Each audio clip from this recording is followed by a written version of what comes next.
जय Shri Krishna viewers. Welcome to astro intelligence videos. सबसे पहले दर्शकों, आप सभी को गणपति जी के शुभ आगमन की ढेरों शुभकामनाएं। और आज क्योंकि गणपति आप सबके घरों में विराजमान हो चुके हैं, आज की वीडियो भी कहीं ना कहीं गणपति यानी के गणेश देवता से ही संबंधित है, और डायरेक्टली नहीं, थोड़ा सा इनडायरेक्टली। मगर वीडियो शुरू करने से पहले दर्शकों, एक अच्छी न्यूज आप सबके साथ में शेयर करना चाहता हूं। वो ये है कि दोनों आंखों के कैटरेक्ट सर्जरी के बाद अब मैं स्वस्थ हो चुका हूं। आप देख सकते हो कि बिना स्पेक्ट्स के मैं आप सबके साथ कम्युनिकेट कर रहा हूं, बातचीत कर रहा हूं। और ये प्रभु का आशीर्वाद ही है कि लोगों को ओल्ड एज में जाकर स्पेक्ट्स लगती हैं, और प्रभु ने ओल्ड एज में मुझे स्पेक्ट्स फ्री कर दिया। सो प्रभु के आशीर्वाद के साथ, और स्पेशली गणपति देवता के आशीर्वाद के साथ, मैं उस नॉलेज शेयरिंग के कार्यक्रम को ही आगे बढ़ाता हुआ स्पेशली गणपति देवता के साथ संबंधित आज राजयोगों के ऊपर आपके साथ डिस्कशन करना चाहूंगा। दर्शकों, आप सब जानते हो कि राजयोग या योग एक ऐसा सब्जेक्ट है जो बहुत कंफ्यूजिंग है। नॉर्मली दर्शक डाउट्स में ही रहते हैं कि राजयोग को कैसे देखा जाए। राजयोग एक ऐसा शब्द दे दिया गया है हमें। कोई भी क्लाइंट आपके पास आता है, वो सबसे पहले यही बात करता है कि सर देखिए, मेरे चार्ट में कितने राजयोग हैं। यानी कि लोगों के जनमानस में कहीं ना कहीं यह बात आ गई है कि अगर हमारे चार्ट में अच्छे राजयोग हैं, तभी हम जीवन में आगे बढ़ पाएंगे, उन्नति कर पाएंगे। और अगर किसी के चार्ट में राजयोग नहीं है, तो वो कहीं ना कहीं लाइफ में पीछे छूट जाए। सो दर्शकों, ये जो मेंटेलिटी या ये जो साइकोलॉजी के अंदर ये इतनी डीप सीटेड बात स्पेशली राजयोग के संबंध में है, मैं आज की वीडियो में चाहूंगा कि उस राजयोग संबंधी कुछ चीजों को लॉजिकल तरीके से मैं आपके सामने रख पाऊं, क्लैरिटी दे पाऊं कि राजयोग अगर है तो कैसे देखना है। और बहुत से दर्शक जो थोड़ा बहुत एस्ट्रोलॉजी को जानते हैं, एस्ट्रोलॉजी को समझना चाहते भी हैं, उन्होंने हमेशा एक चीज देखी है कि चार्ट में राजयोग पड़ा है, मगर जब हम उसे प्रैक्टिकल लाइफ में देखते हैं तो उसके जो फलित रिजल्ट्स होते हैं वो कहीं ना कहीं हमें मिलते नहीं। ये अकेला एक राजयोग के संबंध में नहीं, ये ऑलमोस्ट सभी राजयोगों के संबंध में है। अब यही एक कारण है कि जो भी हमारे रिस्पेक्टेड सीनियर्स हुए, स्पेशली मैं बात करना चाहूंगा पिछले 150-200 साल में जो एस्ट्रोलॉजी की डेवलपमेंट हुई, उसमें इस सब्जेक्ट के ऊपर बहुत ज्यादा दर्शकों काम नहीं हुआ। हम सब ने राजयोग वाले सब्जेक्ट को बहुत सुपरफिशियल तरीके से देखा। इसी वजह से हमारी प्रेडिक्शंस कहीं ना कहीं गड़बड़ हो जाती हैं, पिन पॉइंटेड नहीं रहती। अब चाहे मैं बात कर लूं द ग्रेट बीवी रमन की या के एन राव साहब की, इन दोनों ने पिछले, अगर हम पिछले टाइम में, आप सब जानते हो कि इन्होंने बहुत अच्छा काम किया, बहुत अच्छे ऑथर, रिस्पेक्टेड ऑथर। बट आप देखिए लाइफ में बहुत सी जगह पे आप भी देखोगे कि इनकी प्रेडिक्शंस फेल हुई। अब प्रेडिक्शन फेल होने के पीछे कारण तो बहुत से हो सकते हैं, बट अगर हम मोटे तौर पर एक सब्जेक्ट की बात करें तो वो सब्जेक्ट है राजयोग या योग। आप देखिए, क्योंकि हम लोग जो योग को देखते हैं बहुत सुपरफिशियल तरीके से देखते हैं। अब इसी विषय पर दर्शकों मैंने एक छोटी सी प्रेजेंटेशन भी आपके लिए बनाई है, जिसको समझने के बाद आपके ज्ञान चक्षु थोड़ा खुलेंगे, आप लॉजिकली और ज्यादा सब्जेक्ट को अच्छे ढंग से समझ पाओगे। सो दर्शकों, शुरुआत करते हैं हम अपनी जो प्रेजेंटेशन है उस प्रेजेंटेशन की।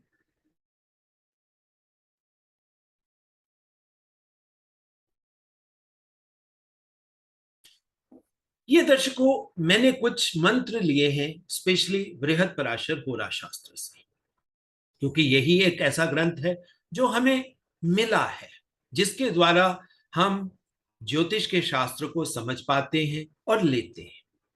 मगर दर्शकों एक चीज आपको यहां पर ध्यान में रखनी होगी, चाहे वो बृहत्पराशर होरा शास्त्र है, चाहे हम इस ज्योतिष के शास्त्र को वेदों से लेते हैं, हमेशा एक बात को आप जहन में रख लेना कि ये शास्त्र काल पुरुष कुंडली के ऊपर आधारित है।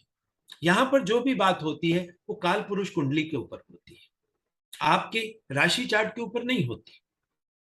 अब ये जो सब्जेक्ट है राजयोग का, सबसे पहले दर्शकों आप इस चीज को समझने का प्रयास करें कि योग का मीनिंग क्या है। अगर ऋषियों ने हमें योग के बारे में बोला और योग के बारे में उन्होंने हमें कहा कि आप इस सब्जेक्ट को डीप जाकर समझिए, तो दैट मीन्स लॉजिकली उन्होंने हमें पिन पॉइंट किया कि यहां पर कुछ सीरियस बात है, कुछ बड़ी बात है जिसे समझना बहुत जरूरी है। सबसे पहले दर्शकों योग का हम शाब्दिक अर्थ लेने का प्रयास करते हैं, यानी कि वर्डली मीनिंग। अब वर्ड है योग, योग का मतलब होता है एडिशन, यानी एक चीज नहीं, एक के साथ अगर हम एक ही चीज को ऐड कर देंगे तो वो तो सिंपल योग हो गया, एडिशन हो गया। मगर जब ऋषियों ने योग के साथ उन्होंने डेप्थ को एसोसिएट किया, उसको इंपॉर्टेंस दी, तो ये सिंपल एडिशन की बात नहीं है, ये 1+1 2 नहीं है, ये 1+1 11 भी हो सकता है, और ये 1+1+1 यानी 11 मतलब 111 यानी कि 111 भी हो सकता है। तो ऋषियों के इस लॉजिकल थॉट प्रोसेस के अंदर जाने का प्रयास आज की वीडियो में हम करेंगे, ताकि हमें समझ में आए कि योग है क्या। तो एक बात तो दर्शकों यहां पर बड़ी क्लियर है कि यहां पर एडिशन की बात है। अब सिंपल एडिशन, जैसा मैंने कहा, ये कोई बहुत बड़ा सब्जेक्ट नहीं है, यानी अब क्या है, अब कोई भाव है, जैसा हमारा ज्योतिष का चार्ट है 12 भाव है। अब 12 भाव में प्लेनेट कहीं ना कहीं तो बैठेगा आकर। अब प्लेनेट का वहां पर बैठना ठीक है, हमें बुक्स में पढ़ाया गया, हम भी बच्चों को पढ़ाते हैं कि आप इस तरह देखिए, जब ये प्लेनेट यहां पर आकर बैठ जाएगा तो ये राजयोग का निर्माण करेगा। इसके पीछे हमारे पास शास्त्रों का एक रेफरेंस भी है। आज कुछ मंत्र मैंने यहां पर आपके लिए लिए। तो दर्शकों सबसे पहले तो आप हमेशा एक चीज अपने ब्रेन की बैक साइड पे रखिए, उस लॉजिकल ब्रेन को एक्टिवेटेड रखिए जब भी आप ऐसे सब्जेक्ट्स को पढ़ते हैं या समझने का प्रयास करते हैं, कि there is something very deep in this subject जिसको हमें लॉजिकली समझना है। तो अब एक तो मंत्र ये है जिसमें क्या है, स्वोच्च, यानी कि अपना, स्व का मतलब होता है अपना घर, और उच्च, स्वभ्यस राजेशो लग्नम पश्यंच राज्यदय शुभ केंद्र स्थिता वापी राज्यदय नात्र संशय। अब इसमें सिंपल सी बात है कि अगर, जैसे फॉर एग्जांपल, जैसे इंग्लिश में लिखा है, इफ द 10th लॉर्ड आप जानते हैं शनि है, placed in its own house, अपने घर में बैठा है। देखिए कोई भी प्लेनेट अपने घर में बैठा हो तो वो हम कहते हैं राजयोग का निर्माण करता है। और इन एक्सॉल्टेशन, उच्च अवस्था में बैठा है, ऑस्पेक्ट द असेंडेंट, लग्न को दृष्टि डाल रहा है, राजयोगा इज फॉर्म्ड, तो ये राजयोग का निर्माण करता है। Similar is the case if benefics are in angles. अब आप देखिए, अब ये साथ में कोई चीज एडअप कर दी जाती है। अब अगर हम इसको थोड़ा सा सब्जेक्ट को समझेंगे, if the 10th Lord placed in his own house, अब 10th लॉर्ड, अब लॉर्ड है, डेफिनेट बात है, मगर प्लेस्ड जब तक वो पॉजिटेड नहीं होगा किसी जगह पर, किसी जगह पे जाके बैठेगा नहीं, तब तक राजयोग नहीं बन सकता। तो राजयोग बनने के लिए प्लेनेट का किसी भाव में बैठना, और अब वो कहां बैठेगा जहां से राजयोग का निर्माण हो, उस बात को समझना है। तो सबसे पहले क्या है, अपने घर में बैठना।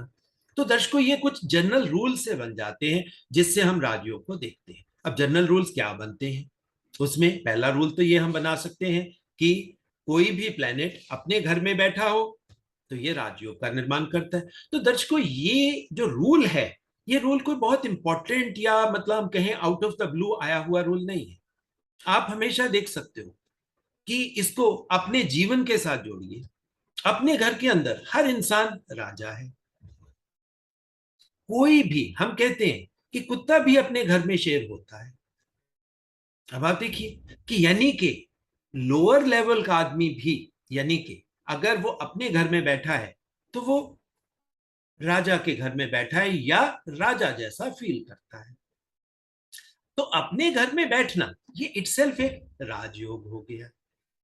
अपने घर में बैठना, और एग्जॉल्टेशन का मतलब क्या है कि अपनी फुल एनर्जी लेवल में, जो हाईएस्ट एनर्जी किसी को भी दी जा सकती है, वो चाहे प्लेनेट की बात हो रही है, चाहे नक्षत्र की बात हो रही, मतलब हाईएस्ट लेवल ऑफ एनर्जी, राजयोग निर्माण हो जाए।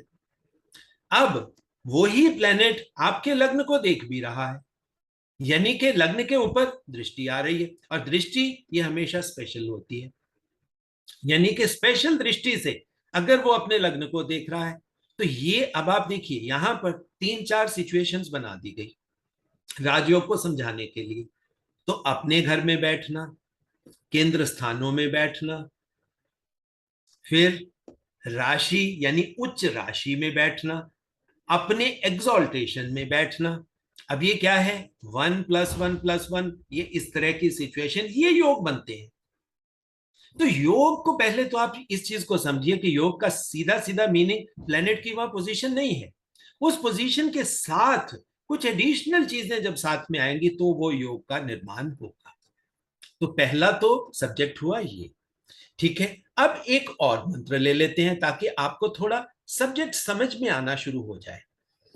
उसके बाद है बाने शस्तथा माने मानेशो वाहने स्थित बुद्धि धर्म अधि पाभ्याम तु दृष्ट चेदेह राज्य भाग।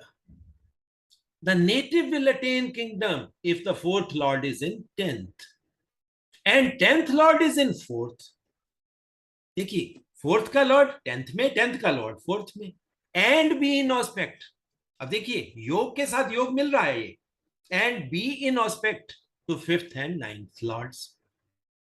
तो योग के बारे में दर्शकों आप बिल्कुल क्लियर हो जाइए कि योग का मतलब सिंपल किसी प्लेनेट की पोजीशन नहीं है। ये 1+1+1, और ये कितने प्लस हो सकते हैं ये अभी जैसे जैसे वीडियो आगे जाएगी आपको समझ में आना शुरू होगा कि ये प्लस हो सकता है। अब fourth Lord is in 10th। Fourth Lord आप जानते हो कौन सा है, चंद्रमा है। 10th लॉर्ड कौन सा है, शनि है। यानी कि फोर्थ लॉर्ड इन 10th, ये हमेशा कालपुरुष कुंडली के ऊपर बात होगी हमेशा, यानी कि चंद्रमा 10th में है, और 10th लॉर्ड ये और नहीं है, एंड है, and 10th Lord is in 4th। आप ये कहोगे कि ये तो परिवर्तन हो गया, एक्सचेंज हो गया प्लैनेट्स का, 4th का लॉर्ड 10th में, 10th का लॉर्ड 4th में, एंड बी इन ऑस्पेक्ट। देखिए ये और नहीं यहां यूज हुआ एंड है, ये 1+1+1 हो रहा है, and B in aspect to 5th and 9th lords. ये खूबसूरत सी चीजें हैं। जब हम इस तरीके से चीज को समझते हैं तो सब्जेक्ट समझ में आता है कि योग, योग ही आगे अच्छा या बुरा फल देगा। अच्छे को हम राजयोग कह देते हैं, बुरे को हम मेलेफिक योग कह देते हैं। तो ये योग का निर्माण होता है, और योग के निर्माण को आपको सबसे पहले सुपरफिशियल नहीं समझना। आज की वीडियो मेरा बनाने का सिंपल पर्पस यह है कि मैं आपको यह समझा पाऊं कि अगर हम सुपरफिशियल तरीके से योग को देखेंगे तो हम बहुत सी चीजों को मिस कर जाते हैं, जिससे हमारी प्रेडिक्शंस फेल होती है। और जब हम उन्हीं चीजों को डीप जाकर समझने का प्रयास करते हैं तो उसके मायने यानी मीनिंग बदल जाता है, और वो मीनिंग ही एक्चुअल में ऋषियों का लॉजिक होता है। अब एक आध मंत्र हम और आगे ले लेते हैं।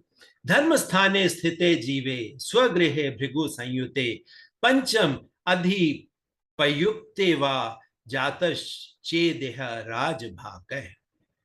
Should Jupiter be in own sign, सबसे बढ़िया प्लेनेट देवगुरु Jupiter in his own sign, अपने घर में बैठे, identical with the 9th house, अब 9th हाउस में क्या है, जुपिटर क्या है, सबसे बढ़िया जगह पर बैठे हैं, अपने मूल त्रिकोण स्थान में बैठे हैं। अब देखिए ये 1+1+1 हो गया, and B in company of either Venus, दूसरा शुभ ग्रह, दूसरे बड़े गुरु शुक्र के साथ बैठे हैं, और ऑफ द फिफ्थ लॉर्ड। देखिए फिफ्थ लॉर्ड कौन है, सूर्य। अब यहां पर और है, यहां एंड नहीं है, द नेटिव विल ऑब्टेन किंगहुड, यानी कि एक तरीके से क्या बोला गया, ये 159 आपका इकट्ठा कर दिया गया, यानी त्रिकोण। अब यहां से कुछ जनरल रूल्स बन गए कि हमें राजयोग को या योग को कैसे देखना है। एक आध और मंत्र ले लेते हैं जिससे आपको सब्जेक्ट और समझ आ जाएगा। केंद्र स्थित है शुभै सर्वै पापैश्च त्रिष्ठा यज्ञै हीन वंशो अपि यो जातः स राजा भवति ध्रुवम। If the all benefits are relegated to angles, यानी एंगल्स, एंगल्स का मतलब क्या होता है, जो आपके त्रिकोण, ये वो वाले त्रिकोण नहीं, ये सभी एंगल्स, सभी कोण वाले भाव, जिसमें 3 भी आ गया, 5 भी आ गया, 9 भी आ गया, 11 भी आ गया, 6, 8, 12 भी आ, सब angles. while malefics are in 3rd, 6th and 11th, the native, though may be of mean descent, will ascend the throne। चाहे उसका लग्न कमजोर है, मगर वो राजा की तरह उसको सिंहासन मिल जाएगा। अब आप देखिए, अब आपको ये बात बड़ी क्लियर हो गई होगी कि योग का मतलब या राजयोग का मतलब क्या होता है। ये वो कंडीशंस हैं जहां पर प्लेनेट 1+1+1+++ होते जाते हैं, यानी कि डिफरेंट सिचुएशंस एडअप होती हैं। यानी कि आप समझ सकते हो कि एक एनर्जी के साथ दूसरी एनर्जी मिली, दूसरी के साथ तीसरी एनर्जी मिली, चौथी एनर्जी मिली, और वो जो एनर्जीज का कॉन्फ्लुएंस बनता है, वो कॉन्फ्लुएंस ही आपके लिए योग का निर्माण करता है। मगर अब गलती हम कहां पर करते हैं, आप देखिए, क्योंकि हम बहुत सुपरफिशियल लेवल पर एस्ट्रोलॉजी करने की कोशिश करते हैं। कैसे, जैसे हमने देखा कि फला प्लेनेट फला घर में चला गया, तो ये राजयोग बन गया। अब इसमें हमारी साइंस की डेवलपमेंट, हमारे, क्योंकि एस्ट्रोलॉजी में भी साइंस बहुत ज्यादा आ गई, डेवलपमेंट हुई, उसका बेनिफिट है, मगर कुछ चीजें हमें सुपरफिशियल तरीके से पकड़ने में, मतलब, या हमें उसमें फंसाने में भी वो हेल्प करता है। अब जैसे ही कोई सॉफ्टवेयर आप डाउनलोड करते हो, सबसे पहले क्या देखते हो, मेरे चार्ट में कितने राजयोग पड़े हैं। अब वो तो दर्शकों क्या है, देखिए एक सॉफ्टवेयर वर्जन, सॉफ्टवेयर ने, क्योंकि जो कॉम्बिनेशंस परम्यूटेशंस हमने उसमें डाली हुई हैं सॉफ्टवेयर में, उसके अकॉर्डिंगली वो आपको वो चीज पॉपअप करके निकाल के दे देगा कि ये वाला राजयोग आपके यहां बनता है। अब राजयोग का बनना एक अलग मैटर है, राजयोग का फलित होना एक अलग मैटर है। आज की वीडियो में आपको यही समझना है कि राजयोग अगर है तो वो कैसे फलित होता है, क्यों फलित होता है और क्यों फलित नहीं होता, इसके भी बहुत से कारण होते हैं। तो आज की वीडियो में हम लॉजिकली इसी सब्जेक्ट को समझने का प्रयास करेंगे कि राजयोग कैसे फलित होगा, उसमें हमें क्या क्या चीजें देखनी है, सुपरफिशियल लेवल पर हम चीजों को मिस करेंगे। तो उसके लिए दर्शकों, अब हम एग्जाम्पल लेकर बात करते हैं। जैसे सबसे बड़े राजयोग कौन से हैं, गजकेसरी है, पंच महापुरुष है, लक्ष्मी योग है, विष्णु योग है, ये बढ़िया बढ़िया योग आप नाम ले सकते हो। अब ये इसमें से मैंने पर्टिकुलरली गजकेसरी क्यों उठाया, क्योंकि सीधी एक बात है, गणपति देवता घर में बैठे हैं, सुबह शाम गणपति आराधना होती है। सो वो जो नॉलेज का सब्जेक्ट जो गणपति के थ्रू आ रहा है, ये मैंने उसी के साथ इसको रिलेट करने का प्रयास किया। क्योंकि गज, गज क्या है, सबसे पहले आप इस कॉम्बिनेशन यानी इस योग का मतलब समझ लीजिए, ये मतलब क्या है। गज का मतलब होता है एलिफेंट, हाथी, और केसरी के डिफरेंट मीनिंग्स हैं दर्शकों। अब केसरी, सबसे पहले तो केसरी आप समझते हो शेर के बारे में बोला जाता है, लायन, सिंह। अब शेर, शेर राजा है, अब केसरी के हमें डिफरेंट मीनिंग्स शास्त्रों से मिलते हैं। एक केसरी तो आप जानते हो, महाबली हनुमान के वो फादर हैं, वो रेफरेंस मिलता है। कुछ रेफरेंस आपको दूसरे तरीके से मिलते हैं, क्योंकि हम केसर का इस्तेमाल करते हैं, केसर से केसरी निर्मित होता है। अब केसर क्या है? केसर एक तरह का प्लांट है जिसके फूल, मतलब यानी कि आयुर्वेद में उसका बहुत डीप मीनिंग है, क्योंकि हम बहुत ज्यादा यूज करते हैं केसर को। तो वो केसर या केशर एक ही बात है, संस्कृत में ये एक ही तरीके से इसको लिया जाता है। तो एक मीनिंग वो केसर की आयुर्वेदिक प्रोडक्ट के रूप में आप कह सकते हैं, या मेडिसिन के रूप में आप उसे समझ सकते हैं। उसके बाद और आगे चलिए, केसरी, केसरी रंग, भगवा कलर, केसरिया, ये किसका का रंग है? ये तो सूर्य का रंग है।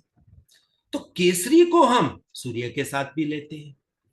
अब आप देखिए कि जैसे ही एलिफेंट और सिंह, हालांकि ये दोनों कभी इकट्ठे नहीं हो सकते, मगर ये दोनों इकट्ठे हो जाएं तो देखिए, एक शारीरिक रूप से सबसे बड़ा, मानसिक रूप से सबसे बड़ा, और दूसरा अगर हम मार्शल स्ट्रेंथ की बात करें, ताकत की बात करें, तो वो सबसे बड़ा। और वैसे भी शेर तो राजा है। तो हाथी और राजा का कॉम्बिनेशन, हाथी और राजा का कॉम्बिनेशन, जब केसरी का बेटा महाबली हनुमान हो सकता है, तो आप सोच सकते हो कि ये गज केसरी, ऋषियों ने इसके ऊपर बहुत इंपॉर्टेंस दी है गज केसरी के ऊपर। मगर गज केसरी को हम बहुत सुपरफिशियल लेवल पर देख लेते हैं। जैसे ही चंद्रमा और देवगुरु जुपिटर इकट्ठे होते हैं, हम कहते हैं ये गज केसरी कॉम्बिनेशन बन गई। अब दर्शकों, इसी कॉम्बिनेशन को थोड़ा सा चार्ट में समझने का प्रयास करिए कि सुपरफिशियल लेवल पर हम क्या देखते हैं। अब यहां पर वो जो छोटे छोटे जनरल से रूल्स मैंने आपको बताए, प्लेनेट अपने घर में हो, अपनी राशि में हो, एग्जॉल्टेशन में हो, लग्न को देख रहा हो, अब ये कुछ चीजें आ गई, प्लस केंद्र स्थानों में या शुभ त्रिकोण स्थानों में स्थित हो, तो ये सिंपल बात है कि एक राजयोग की कॉम्बिनेशन बन गई। अब केंद्र स्थानों में हम राहु को वैसे मेलेफिक प्लैनेट मान लेते हैं, हालांकि मैं नहीं मानता हूं, वो एक मेरा अलग थॉट प्रोसेस है, क्योंकि वो सात्विक और स्पिरिचुअल थॉट प्रोसेस है, और उसमें हम किसी भी चीज को हम नेगेटिव पेंट ही नहीं करते, हम हमेशा पॉजिटिव में, क्योंकि परमात्मा की क्रिएशन है, उसके रूप में देखते हैं। तो स्पिरिचुअल एंगल कुछ और होता है। तो इवन राहु जैसा प्लेनेट भी अगर केंद्र स्थानों में स्थित हो जाता है तो ये राजयोग होता है। मगर आज हम राहु की बात नहीं कर रहे, आज हम सिर्फ गज केसरी की बात कर रहे हैं। तो गज केसरी, सबसे पहले तो 14710 ये केंद्र स्थान हो गए, 159 ये त्रिकोण हो गए। अब यहां पर तो ये कॉम्बिनेशन अगर बन जाएगी तो ये बढ़िया नहीं, बहुत बढ़िया है, रिजल्ट है। मगर इसमें भी रिजल्ट को कैसे देखना है? अब दर्शकों, कुछ चीजें मैं आपको लॉजिकली अब वहां पर सब्जेक्ट के अंदर मतलब लेकर जाने का प्रयास करूंगा, जहां से आप सीधा सीधा समझ पाओगे। सबसे पहले देखिए हमारे चार्ट में शुभ स्थान कौन से है।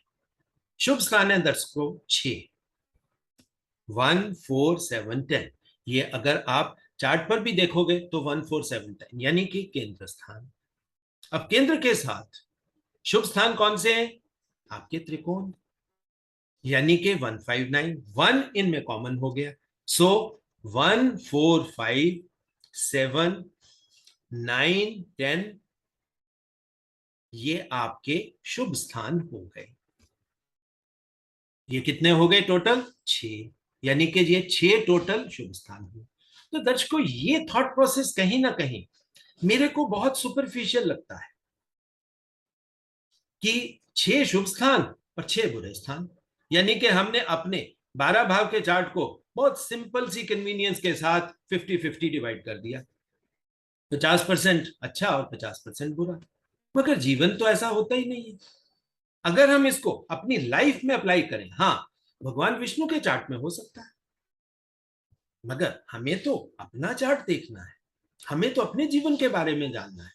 तो अपना जीवन तो ऐसा हो ही नहीं सकता कि 50% आपका अच्छा हो जाए, 50% बुरा हो जाए। परमात्मा इस तरह तो कभी भी जीव की संरचना कर ही नहीं सकता। अब ये जो 6 बुरे घर हैं, इसी में आपके दुस्थान आ गए, 6 8 12 आ गए, आपके उपचय हाउसेज आ गए, आपके बाधक हाउसेज आ गए।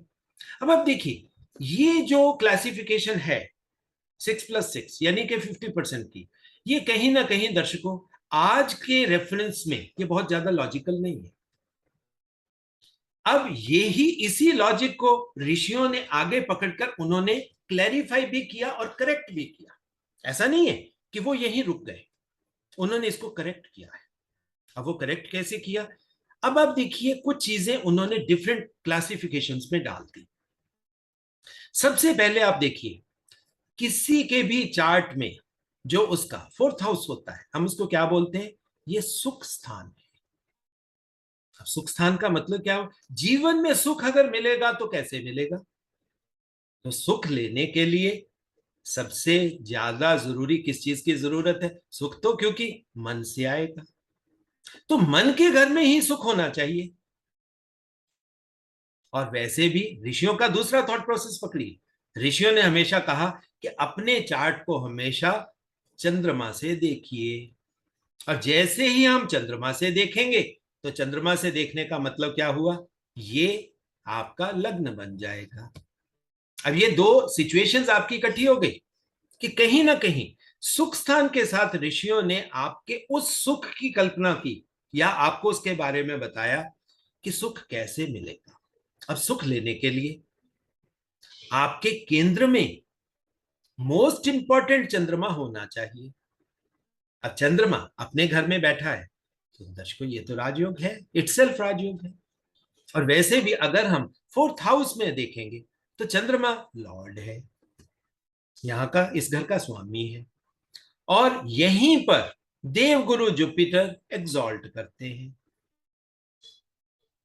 अब आप देखिए, सबसे बड़ा गज केसरी कॉम्बिनेशन अगर कहीं पर है, तो वो आपके चतुर्थ भाव यानी के 4th हाउस में इटसेल्फ पड़ा है, इटसेल्फ।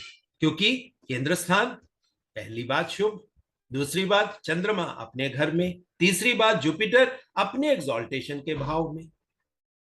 तो ये कॉम्बिनेशन क्या बन गई, ये एक बहुत सुंदर सा गज केसरी कॉम्बिनेशन बन जाता है। और ये जो कॉम्बिनेशन है, ये कॉम्बिनेशन आपको सुख देगा, आपके जीवन में प्लेजर डाल देगा। मगर अब इसी कॉम्बिनेशन को दर्शकों, ये था सुपरफिशियल तरीका। अभी इसी कॉम्बिनेशन को आप देखिए, ये मून प्लस जुपिटर हुआ। अब इसी को मजा लेते हैं हम, जुपिटर प्लस मून करते हैं। देखिए, जैसे ही जुपिटर प्लस मून हुआ, सिचुएशन बदली, क्योंकि अब ये योग है मून और जुपिटर का। अगर इसमें चंद्रमा ज्यादा स्ट्रांग है देवगुरु जुपिटर से, तो कहानी डिफरेंट है। और अगर जुपिटर स्ट्रांग है चंद्रमा से, तो कहानी डिफरेंट है। अब यही चीज आप देखिए, नवम स्थान में देखिए, जो चार्ट में यहां पर मैंने आपके लिए बनाया है, जैसे ही हम 9th हाउस में जाते हैं, जुपिटर अपने घर में, क्योंकि ये उसका अपना घर है, प्लस ये जो राशि की बात यहां पर कर लें या भाव की बात कर लें, तो ये जुपिटर के लिए क्या है, ये जुपिटर का मूल त्रिकोण स्थान है। तो ये यहां पर जुपिटर चंद्रमा से ज्यादा स्ट्रांग हो गया। 4th हाउस में चंद्रमा ज्यादा स्ट्रांग था, मगर अगर चंद्रमा स्ट्रांग है तो सुख मिल रहा है, और अगर जुपिटर स्ट्रांग है चंद्रमा से, तो आपको भाग्य मिल रहा है, आपको धर्म मिल रहा है, आपको राइटियसनेस मिल रही है। अब यहां पर हमारी एक थॉट प्रोसेस बहुत आजकल के लोगों का कह लीजिए, या जो आजकल जो एस्ट्रोलॉजी चल रही है उसका थॉट प्रोसेस ले लीजिए, हम लोग उस चीज को, कोई भी राजयोग होता है हम उसको पैसे के साथ, पावर के साथ, मनी के साथ, पोजीशन के साथ ले लेते हैं कि जी ये राजा बन जाएगा, ये प्रधानमंत्री बन जाएगा, ये मंत्री बन जाएगा, ये राष्ट्रपति बन जाएगा, ये अंबानी बिल गेट्स बन जाए, मतलब हम उसको पावर पोजीशन मनी के साथ ही लेने की गलती करते हैं। मगर अब सुख की बात अगर कहो, तो सुख तो सीधी एक बात है, जरूरी नहीं है अकेला पैसे से मिलेगा, अकेला पोजीशन से मिलेगा। सुख तो बहुत तरीकों से मिल सकता है। अब ये दो मैंने आपको डिफरेंट कॉम्बिनेशन समझाई, जिसमें एक तरफ चंद्रमा स्ट्रांग था, एक तरफ जुपिटर स्ट्रांग था, तो उसका इंपैक्ट बदलेगा। अब तीसरा यही कॉम्बिनेशन हम और ले लेते हैं, Jupiter plus moon in 12th house है, तो ये भी गजकेसरी कॉम्बिनेशन। अब गजकेसरी कॉम्बिनेशन, अब वो जुपिटर का भाव है, मगर 12th हाउस क्योंकि वाटरी साइन है, वाटरी साइन होने की वजह से वहां पर चंद्रमा भी ठीक ठाक फल देने के लायक हो जाता है। तो दर्शकों, जब भी हम सुपरफिशियल लेवल पर प्लैनेट्स को देखते हैं तो हमें रिजल्ट कुछ और तरीके से दिखाई देते हैं। अब इसी सब्जेक्ट को जब हम थोड़ा डीप जाते हैं, समझने का प्रयास करते हैं, आप तीन कॉम्बिनेशंस में ही देख लेना, ये गज केसरी डिफरेंट तरीके का फल आपको देगा। बाहर से देखेंगे, moon plus Jupiter in 4th house, सुख स्थान आपके लिए, सुख प्लस गज केसरी कॉम्बिनेशन राजयोग, सुख प्लस राजयोग किसी के भी चार्ट में हो, जो सुपरफिशियल लेवल के एस्ट्रोलॉजी करने वाले हैं वो प्रेडिक्ट कर देंगे कि लो जी ये तो कमाल के राजयोग बन गए। मगर अब इसी चीज को जब हम डीप जाकर देखेंगे, अगर हम चतुर्थ भाव, ये गज के सॉरी काल पुरुष कुंडली की बात हो रही है, तो काल पुरुष कुंडली में अगर हम यहीं पर डीप जाकर नक्षत्रों को देखेंगे, तो नक्षत्र यहां पर कौन से मिलेंगे?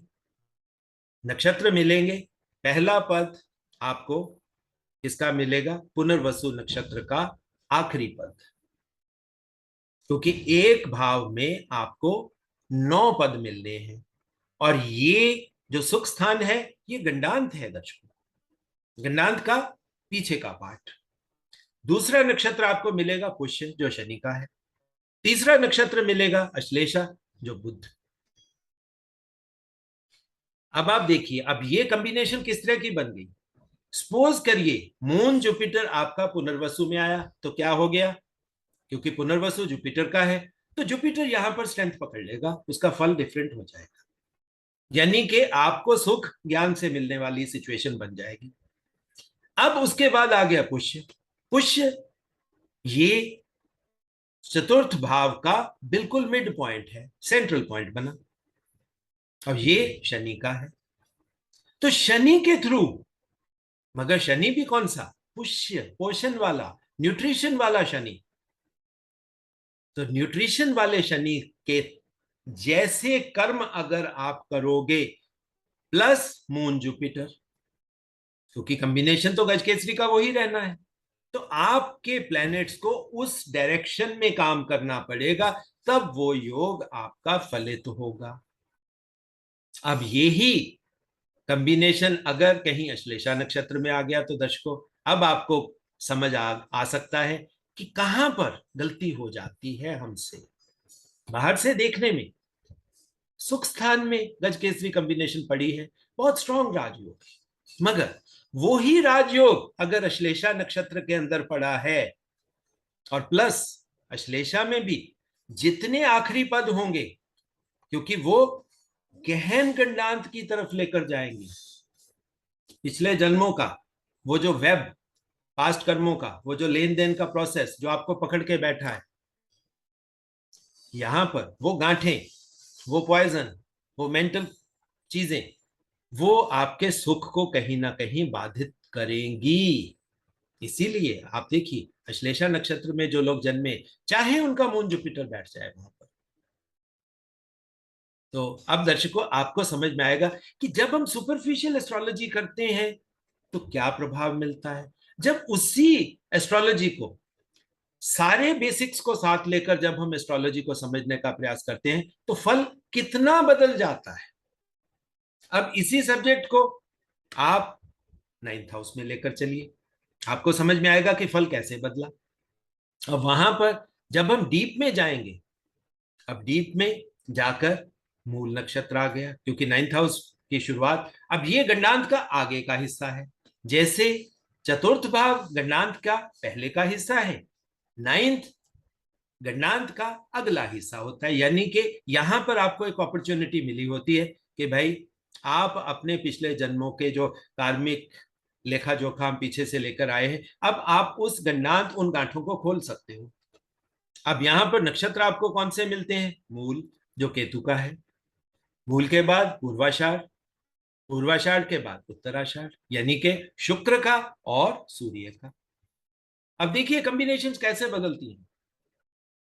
अब जुपिटर जो अपने घर में अपने मूल त्रिकोण साइन में बहुत स्ट्रांग है, अगर वो मूल में नक्षत्र में आ गया, अब मूल का मतलब क्या हुआ? केतु, केतु का मतलब क्या हुआ? झंडा लग गया। अब ये आपके पास्ट का झंडा है, आप कहीं ना कहीं अपने पास्ट में फंसे मिलोगे, आपकी नॉलेज कहीं ना कहीं वहीं पर रुकी हुई मिलेगी जो आप अपने पिछले जन्मों से इकट्ठा करके लाए हो। अब ये आपका भाग्य होगा, ये ही आपका धर्म होगा। धर्म का मतलब यहां पर रिलीजन नहीं है, राइटियसनेस। तो ये आपकी राइटियसनेस है कि आपको कर्म कैसे करने हैं। अब यहीं पर आप देखिए सेंट्रल पॉइंट किसको मिला? पूर्वाषाढ़ यानी कि शुक्र को। अब जुपिटर के घर में शुक्र, बाहर से हम बोल देते हैं कि जब भी ये दोनों बड़े प्लैनेट्स, बड़े गुरु दोनों, यानी जुपिटर और वीनस इकट्ठे हो जाएंगे तो ये आपस में झगड़ा करेंगे, आपस में लड़ेंगे, सुपीरियोरिटी मोनोपोली की गेम आएगी। मगर अब आप देखिए यहां पर तो ये कॉम्बिनेशन बहुत अच्छा फल दे रहा है, क्योंकि दोनों गुरु आपके धर्म को निर्धारित कर रहे हैं, आपके भाग्य को बनाने में आपकी हेल्प कर रहे हैं। तो दर्शकों देखो, यही बात मैं आपको समझाना चाहता हूं कि सुपरफिशियल लेवल पर जब हम ज्योतिष कर रहे हैं या समझने का प्रयास करें, हमें डिफरेंट मीनिंग मिल रहा है। जब उसी चीज को हम डीप जाकर समझने का प्रयास करते हैं तो मीनिंग आप देख लीजिए कैसे बदल गया। अब यहां पर आखिरी पद किसका मिला? आखिरी पद सूर्य का। अब बाहर से हम बोल देते हैं कि सूर्य और चंद्रमा जब भी इकट्ठे हो जाएंगे तो आप समझ लीजिए लोग उसके बारे में किस तरह की बातें करते हैं। बट अब ये कॉम्बिनेशन है, अब कॉम्बिनेशन तो योग है ये, हम इसका कुछ नहीं कर सकते क्योंकि हम इसको बनाते नहीं है। ये कॉम्बिनेशंस आपको मिलती हैं आपके जन्म के साथ। जन्म के साथ कौन सा जातक कैसे, मतलब यानी कि प्लेनेटरी कॉम्बिनेशंस को लेकर पैदा होता है, उसके अकॉर्डिंगली उसका फल निश्चित हो जाता है। अब यही कॉम्बिनेशन कहीं ना कहीं अगर हम 12th हाउस में देखने की कोशिश करेंगे, वहां पर आप देख लीजिए पूर्व भाद्रपद, उत्तर भाद्रपद और रेवती। यहां भी गंडांत है, मगर यहां पर भाद्रपद बहुत बढ़िया नक्षत्र, बट यहां भी शुरुआत किससे है? जुपिटर से। और जुपिटर प्लस जुपिटर, जुपिटर को स्ट्रांग बना देगा, और प्लस 12th हाउस है ही जुपिटर का। मगर यहीं पर दर्शकों एक कॉम्बिनेशन बड़ी अजीब बनती है, क्योंकि यहां पर शुक्र हमेशा एग्जॉल्ट करेंगे, वीनस की एग्जॉल्टेशन है। अब वीनस की एग्जॉल्टेशन, अब आप देख लीजिए क्या बना। ये कहीं ना कहीं ये मिड पॉइंट बन जाता है,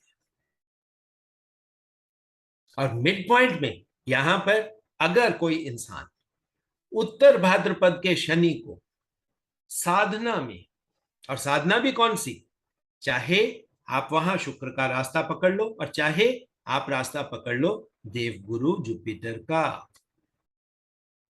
अब जो लोग यहां पर सिद्धियों का रास्ता पकड़ लेंगे उनके लिए फल और तरीके से निश्चित हो जाएगा, और जो लोग परमात्मा को पाने की हिसाब से, इच्छा से अगर उस कॉम्बिनेशन को लेंगे, उस साधना को करेंगे, तो उनका फल उसके अकॉर्डिंगली निर्धारित हो जाएगा। मगर जो लोग रेवती में, अब रेवती मैंने क्यों लिया? अब रेवती के देवता भी बाहर से तो बुध हैं, मगर ये भी पुषाण देवता, यानी ये भी फोर्थ में जैसे पोषण की बात थी, अब यहां पर भी बात पोषण की ही है। आपने मृत्यु के समय कौन से थॉट प्रोसेस से अपने आप का पोषण किया, उससे आपका अगला जन्म निर्धारित हो जाएगा। अब देखिए दर्शकों, वो ही गज केसरी कॉम्बिनेशन, उसी गज केसरी कॉम्बिनेशन से अब आप देखिए क्या बनता है। पार्वती जी का मन आया, उन्होंने अपने उबटन से और अपने मन से एक गुड्डे का निर्माण कर दिया और उसमें प्राण फूंक दिए। भगवान शिव आए, कॉन्फ्लिक्ट आया। कॉन्फ्लिक्ट क्या है? विचार वैचारिक कॉन्फ्लिक्ट है ये। वैचारिक कॉन्फ्लिक्ट आया, और वैचारिक कॉन्फ्लिक्ट में किसी को जीतना है, किसी को हारना है, कॉमन बात है। तो उसमें वो जो गुड्डा था, उस गुड्डे को सेक्रीफाइस होना पड़ा। मगर उसी वैचारिक कॉन्फ्लिक्ट के बाद जो नई creation I, maximum logical, maximum knowledgeable, Ganpati, जिसको सभी देवताओं को आशीर्वाद मिला और जिसे प्रथम देवता बोला गया। हम सबको कहा गया कि ये आपके मूलाधार के द्वारपाल हैं। ये देखिए ये कॉम्बिनेशंस कैसी बनती हैं। अब गणपति का बनना इटसेल्फ कितना बड़ा राजयोग है। और ये राजयोग, अब आप इन तीनों जो मैंने आपको एग्जांपल्स दी हैं, आप क्लियरली समझ सकते हो कि तीनों में किस तरह की, क्या गणपति बन रहे हैं, क्या वो गुड्डा बन रहा है जो मन से बन रहा है, या सीधी एक बात है उसमें भगवान शिव आ रहे हैं, या हम शुक्र के रास्ते जा रहे हैं, या हम कर्म को साधना बना के चल रहे हैं। अब आप देखिए क्रिएट कहां से होगा, क्रिएशन करने वाले हम ही हैं। ये हमारा ही खेल है, हमारे ही कर्म हैं।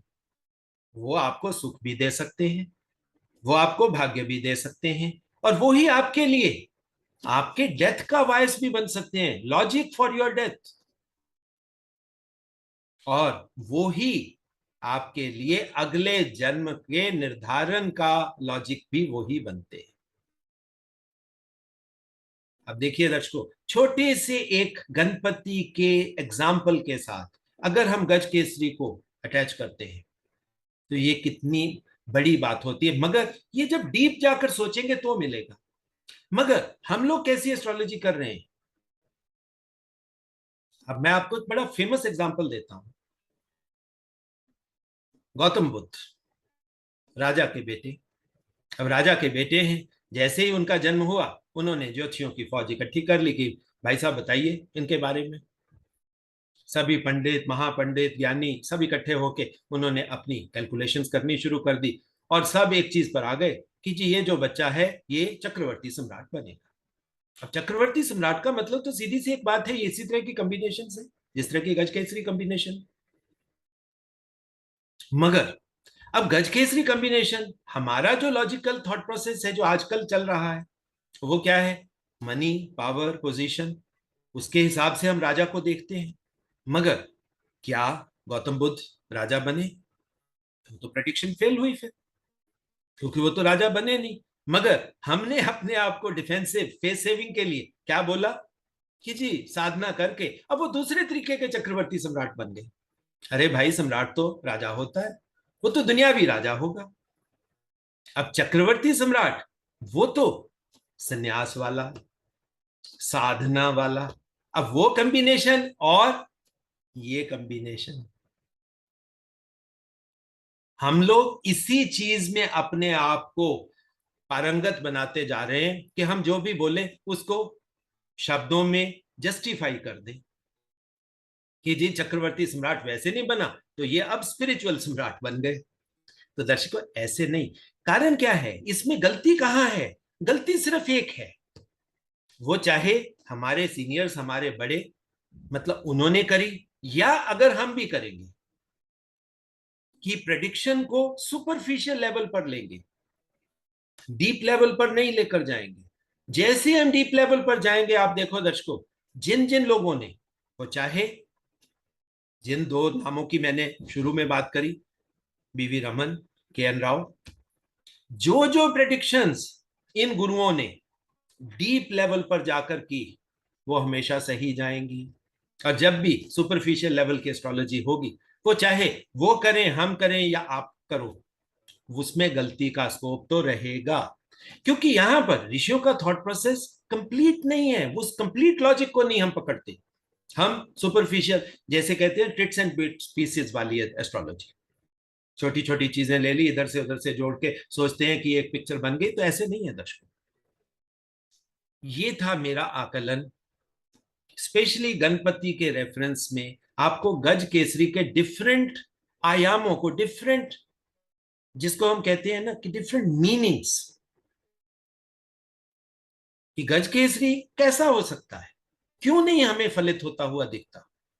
तो इसके बारे में मैंने अपनी तरफ से लॉजिकली और साइंस को भी साथ में यूज करने का प्रयास किया और रिलीजियस नॉलेज को भी साथ में इम्बाइब करने का प्रयास किया।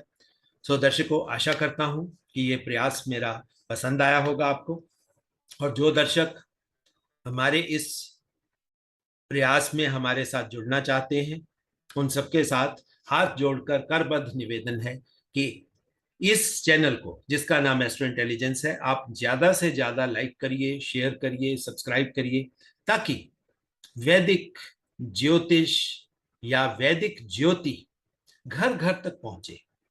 और ज्योति ही एक ऐसा माध्यम है जिसके थ्रू हम अंधेरे को दूर कर सकते हैं। सो इस अंधेरे को दूर करने के प्रयास में आप सबको मेरे साथ खड़े होना है, मेरे साथ चलना है। और जो दर्शक अपने चार्ट एनालाइज करवाना चाहते हैं, हमारे इंस्टीट्यूट में एडुकेशन लेना चाहते हैं, उन सब के लिए मेरा एक ही कॉन्टेक्ट नंबर है, दैट इज 9881 644 8 0। उसी के माध्यम से दर्शकों आप मेरे से संपर्क स्थापित कर सकते हो। सो दर्शकों, वीडियो के एंड में गणपति जी से बहुत बहुत निवेदन है कि आप सबके घरों में सुख शांति आए, आपके कष्ट दूर हो, संपन्नता आपके घर में आए। इसी आशा विश्वास के साथ मैं अपनी वाणी को विराम देता हूं। धन्यवाद।